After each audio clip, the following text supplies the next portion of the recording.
Daxter is a game that I haven't really thought about in a while, but with PlayStation finally releasing more PSP and more PS2 classics on PSN, I finally went back to Daxter in 2024, and what I found kind of disappointed me. That ain't no bug! Now last week was a first for this channel. We covered Sly 1, and it was the first game that I covered on this channel that I don't have a physical copy. This is a retro channel, so I will be collecting physical copies of games. I will have consoles. I'll be playing them on a CRT. But this week we have another first. The CRT! It's not in the background. And why is that? Well, because I can't really display Daxter in the background. I guess I could have put like Jack and Daxter on the background, but I just didn't. And it's another first for the channel because I don't actually own the original hardware to be able to play Daxter. Daxter is a really cheap game over here. I think it costs like €5 or €6. But the PSPs are getting kind of expensive. A PSP is about €120, €130. And that's, you know, not really knowing how the quality is. Is the screen a bit scratched? Is it a bit scuffed? What the battery is like, because the PSP is notorious for batteries just exploding over time and then you have to replace it. So the PSP just has loads of issues, and I haven't bought one because of that, but also because, you know, it's just a lot of money and I've already spent a feck load of money on games for this channel. So for this, I played Daxter on the PS5 through the PS Premium service, and honestly I think they did a pretty good job with it. The frame rate isn't amazing, it's serviceable, but it does dip. But what they did do is they made the game look really sharp. The game looks and controls pretty well on the PS5, and also you have a Platinum Trophy. Now the Platinum Trophy doesn't require 100% completion, it doesn't require even close to 100% completion, but I did get it. I beat the game in basically one day, and it's okay. Now, of course, this is a retro and nostalgia channel, so we gotta reel it back. We gotta jump into the stories of when I first played this, and if you have any great stories of playing Daxter for the first time, let me know in the comments down below, because that's what this channel is all about. But let's reel it back to roughly around like 2005 or something, or 2006, I forget. It's when I had my first Holy Communion, and for any Irish person or any Catholic out there, this is a big moment in your life as you were a kid. You have to go to like church and mass, you gotta learn a load of prayers, you gotta do a load of practice, you have to wear a suit for, I'd imagine, the first time, unless you're like a page boy at a wedding. And it's just overall not a fun experience because, let's be honest, most 6 or 7 year olds or whatever age you are don't care about religion, and you have to do all that crap. But the silver lining in all of this, and I don't know what it's like everywhere else in the world, so let me know. Over in Ireland, you get a feck ton of money on your communion. People just give you cards with money. You go visit every single member of your family. I went to see my mum and dad's aunties like an hour away, and you just get loads of cards and loads of money. And of course, as a child, what do you want to spend your money on? Either toys or games. And I was a games boy. I went out, I spent every single last penny I had on games because that's all I ever wanted. And I remember it so clearly. My brother had sold in a load of old games that we had because he wanted to make up the money to get a PSP as well. We went through the communion, you know, you wake up early, you have a shower, you have to put your suit on, you go to church, you sit around for 2 hours and just bored out your hole. You eat some holy bread that I actually really like, I really like the taste of it.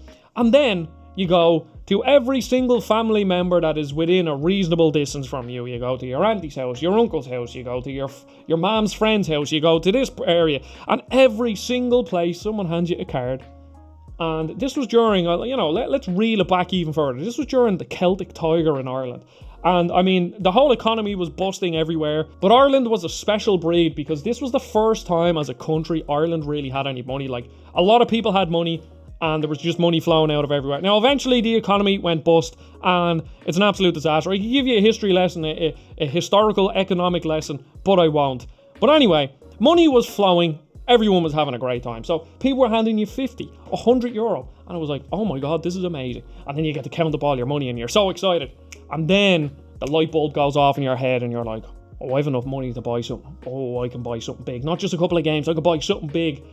So I went through all the rigmarole of the communion, and all I wanted to do was go to Smith's, which is a game and toy retailer, the biggest one in Ireland. It's an Irish company, and they're still great to this day. So I have all my communion money. My brother had sold a load of games to get the money, and we all go to Smith's, and we get 2 PSPs, and the 2 games that we get with it are Daxter and James Bond 007 from Russia with Love. It was a Sunday, and I remember it so vividly. We went home, plugged in the PSP, charged it up, and I played Daxter pretty much all day and all through the night because it was a Sunday and we had school the next morning. and I snuck into my brother's room, and I hopped into his bed, and I was at one end of the bed, he was at the other, and we were sitting there playing our PSPs. He was playing From Russia With Love, and I was playing Daxter. And I remember my mom heard us and she woke up to come in to see if we were awake. And my brother properly made it look like he was asleep. But me, I'm a bad actor. So I was like, you know, with my eyes open like this, and then my mom caught me. And that was it. It was 2 a.m. or something, we were up playing PSP. And apart from that memory, the only other real memory I have of Daxter is going up to my friend's house down the road, and we played a bug combat game.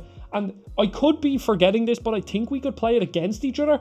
But that might just be like almost a Mandela effect. But I thought I remember playing the game against them. And since then, I haven't really thought about Daxter. Obviously, it's a PSP exclusive. It was locked on that console. You might have been able to buy it on the PS Vita. I tried to check, but my PS Vita unfortunately doesn't charge anymore. Now, I don't have an original charger, so that might be the issue. But for years, I was using that charger and it was charging it up no problem. So my PS Vita might be dead. I need to buy an original charger to figure that out, just to rule it out. It might just need a battery replacement. But now going back to Daxter, I am genuinely a bit disappointed in the game. I remember the opening level, the hotel place, and I remember you had to kill a lot of bugs.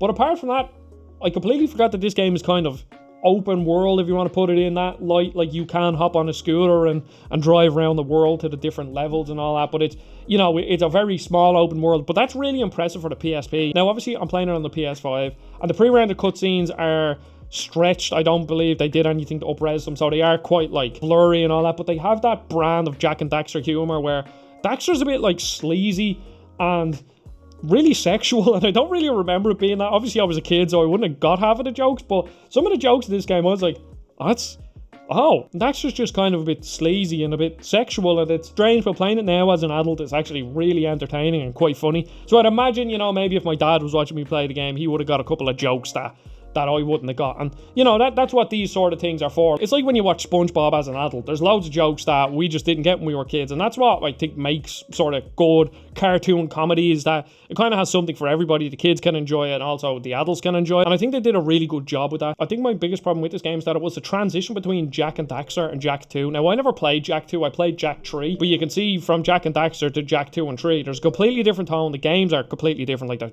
third-person platformer shooters, whereas Jak and Daxter is just like a straight-up 3D platformer. For me, the original Jak and Daxter is one of the best 3D platformers ever made, and I think if somebody wanted to make the argument that it is the best 3D platformer ever made, I would probably, you know, I would entertain it.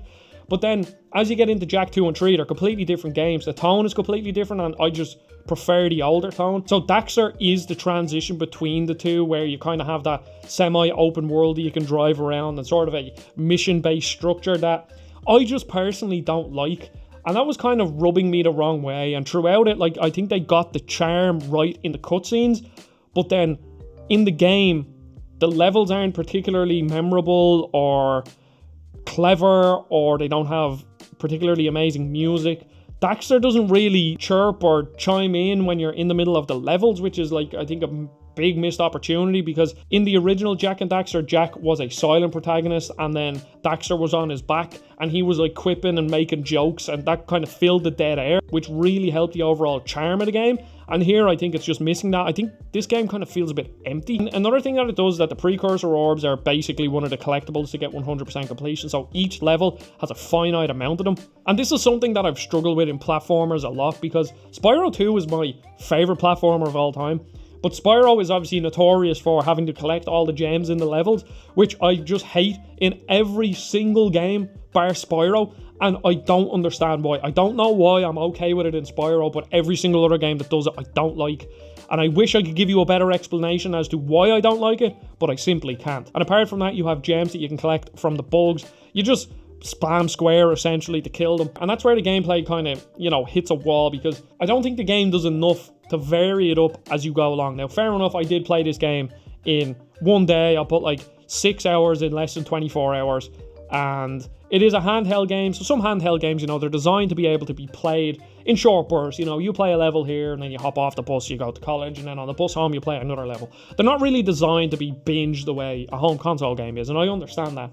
But going through this, it's like every level is kind of the same. They look different, and then there's one level that has this sort of like ice puzzle where you can melt the ice, and then there's a couple of other little things, but apart from that, the game just kind of feels like you're doing the exact same thing as you go along, and the only difference is that the palette or the level layout is slightly different, and the enemy designs, there's like 4 enemies, and the combat is basically just spam square or use your flamethrower to kill them, and that's it. And then when you get into the boss fight, so I'll always say this in every single 3D platformer video that I do on this channel, I will say that the only thing that makes a good 3D platformer boss is its design, because almost every single 3D platformer boss is very boring and very basic in their mechanics and their layout, and you know, I just never really find them overly engaging. But when you have a cool boss design, that's what carries it. Like Crash Bandicoot, the bosses, you know, take them or leave them, but I can remember Dingo Dial, I can remember Cortex, I can remember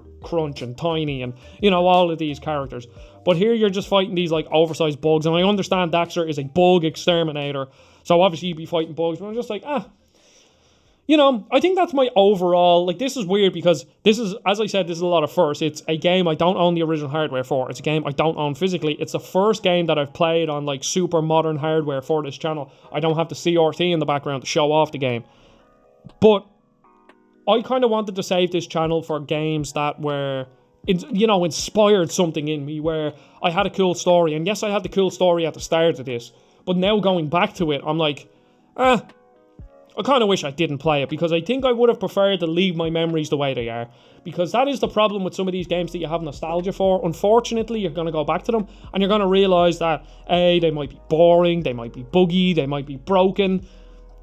You know, and unfortunately, it just kind of ruins the memories with. And that's kind of what I want to touch on, is that sometimes these games, they just won't click with you. And that's fine.